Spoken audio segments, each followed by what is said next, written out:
you to know that. I want you to remember that. Stay positive, okay? So I'm really excited about this video today.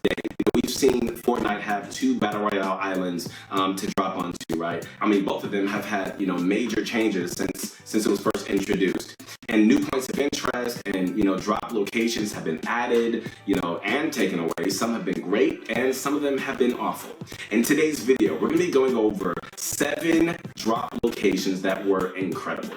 And 3 of them that should have never been made. Enjoy. All right, guys, it's about that time. Ladies and gentlemen around the world, help me and Smokey scream this out. It's time to sit back. Come on, relax, and grab some of my favorite candy. Come on, Smoke, say it. Come on, bark it, something. He's not interested right now.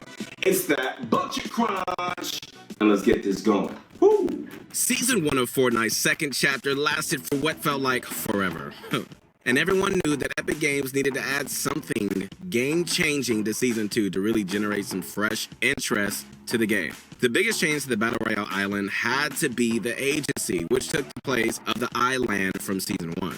This new point of interest was so interesting and cool, not only because it was located at the direct center of the map, but because, it offered us a brand new boss fight and other PvE mechanics. Agents of Ghost would patrol the area and open fire on any players. Certain locations would be guarded by, sentry turrets that would also fire on you, or cameras that would alert nearby ghost henchmen of your location.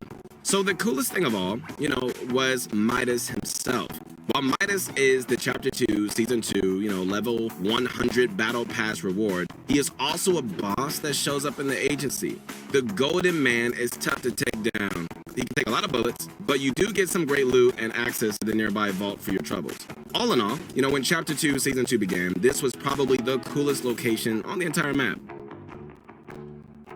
Lakis Lighthouse is probably one of the worst additions to not just the Season 2 Fortnite map, but one of the worst location additions to Fortnite in general. Can we be honest?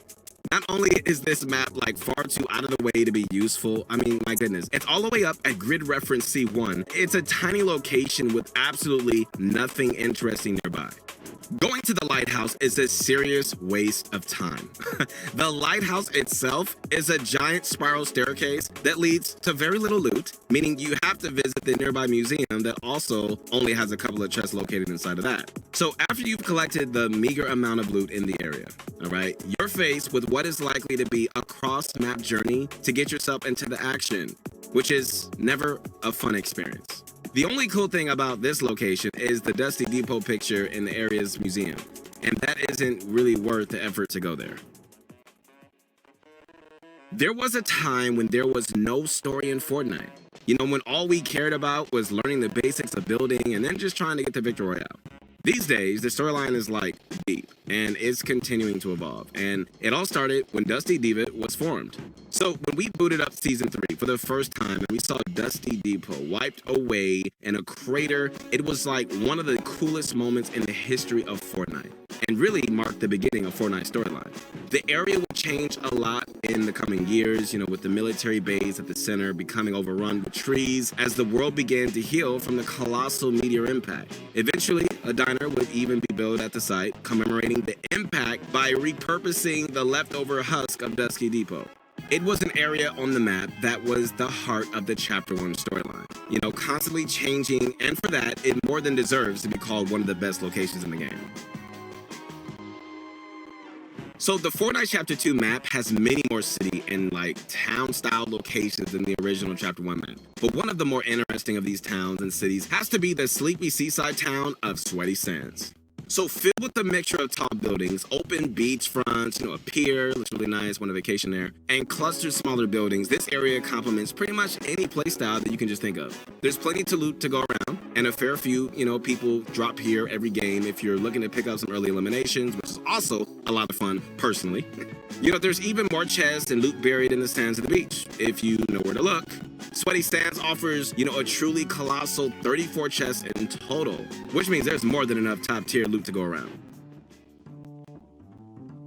Alright guys, so by all means, Pleasant Park should be a great location to drop. It's been around since Chapter 1, Season 1, and it's even survived the crazy events of Season X to stick around throughout Chapter 2. The fact of the matter is this, though. Like, this point of interest should be avoided at all cost. I mean, it just sucks. Okay, so this suburban town always has at least a few teams drop down onto the location, which would be fine if it weren't like for all the wide open spaces and the way the loot is distributed throughout all the different buildings. You can't even really loot without being pushed by another team, and since you're in the early game with no mats and probably stuck out in the open, chances are you're going to be an easy target and your game is about to be over fast. So if you do somehow manage to get out of your building and manage to take a break for it, you know, there isn't really anywhere nearby that you can disappear to and just hide. The escape routes from this location are simply lacking. And even if you manage to win the area, I mean, it's not like, you know, you're going to have many places to rotate. Pleasant sucked in Chapter 1, and I'm sorry, it still sucks right now in Chapter 2. Okay, so in a time with Tilted Towers still ruled as the best drop location on the Chapter 1 map, Epic Games really wanted to shake up the Fortnite meta. Oh my God! Oh.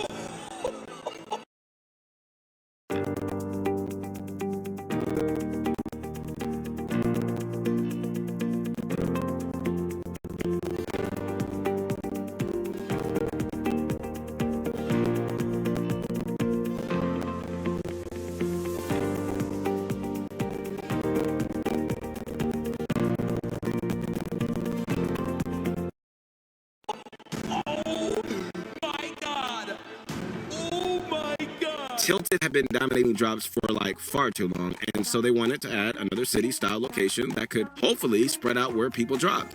Paradise Palms was that they hoped to be the answer. Okay, so added in Season 5, this wide desert cityscape was located in the southeast location of the map, replacing what had previously been Moisty Mire. It was a tropical paradise city designed to be an oasis in the middle of the desert. There were 22 loot chests located in Paradise Palms, you know, making it, you know, one of the most loot-filled areas of the map, which is probably why it ended up enticing so many people when it was first added to the game. So, did it manage to take away the popularity crown from Tilted Towers? Probably not, but it did serve its purpose, you know, as an awesome second city location that people could drop to if they wanted a bit of, you know, early game action and guaranteed loot. One of the coolest locations to ever be added to Fortnite Battle Royale has gotta be the floating Loot Lake Island. Anybody agree? It was never again an actual point of interest name, but it definitely deserves to be on a list of awesome drop locations. This area was caused by the ending of Season 5, when the giant purple cube became absorbed into Loot Lake. Before then, reforming on the bottom of the island and then just causing it to fly up in the air. It was probably one of the most unique areas that we've ever seen in Fortnite. The flying island had a whirlwind surrounding it that allowed players to fly around and redeploy their gliders to either reposition to new places on the island or just fly off to other parts of the map. The island didn't really stay over Loot Lake either. It flew around the whole Fortnite island until it was eventually destroyed as part of the butterfly event. We did get to see this island one last time when it was brought back to the world of Fortnite by a ripped beacon, though this time it stayed stationary near Fatal Fields. Okay, so if we've learned anything from today's video, it should be that because an area has been in both Chapter 1 and Chapter 2 of Fortnite, that doesn't necessarily mean that the location is any good. Another clear example of that is Salty Springs, which is probably named that way because of just how salty landing there is going to make you when you do. Or is that just me? Whatever. You would expect any area like Salty just be spread out with loot, considering how many people end up dropping there, right? But the simple fact of the matter is this: loot is surprisingly hard to come by here. Okay, so if you're a less confident player who has dropped into Salty Springs in Chapter 2, then you're going to be in for a terrible shock, my friends.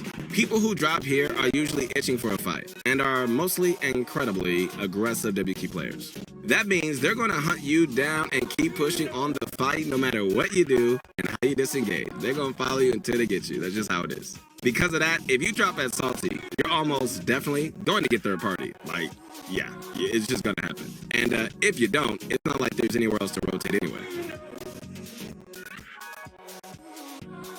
So when it comes to Fortnite Chapter 2, there is one location that I think everybody would agree on being the best location on the map. Can I get a drum roll?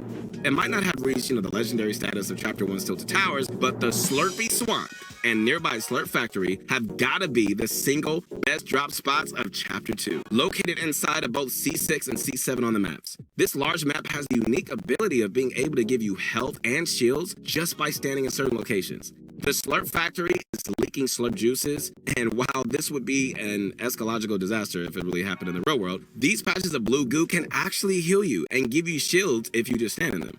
There are also barrels and trucks of slurp juice that, if you really harvest them, will give you shields when you break them. The main factory in this area has numerous buildings, and it looks like it may have been based on Flush Factory. There may be only 14 chest spawns in this area, but the easily available shields and central location of the point of interest more than make up for the average amounts of loot offered. Okay guys, so we can't make a video on incredible drop locations without mentioning the legendary, incredible, fan favorite, Tilted Towers. I'm pumped up. Okay, so when Tilted was first added to the map, it was a truly unique location, right? It was fairly central, located between Loot Lake and Shifty Shafts, and was the very first location in Fortnite to ever include high-rise buildings. Wasn't that fun? The area was released as part of Patch 2 and was immediately controversial. Never before had there been an area with so much loot condensed into such a small area, and it just drew people to the location in numbers that had never really been seen in locations across the island. People started to complain, claiming Epic had made the game to focus on the single location. It was a battle Epic would fight, in basically every season until Chapter 2. But while people have complained about Tilted Towers at first, it wasn't long before Fortnite fans began to love the area. I mean, it really became legendary, especially for, Battleground and early eliminations, one that no other area would be able to do. At the end of Season 8, the Tilted we knew and loved was destroyed by the erupting volcano event. Though was regenerated in the form of Neo Tilted,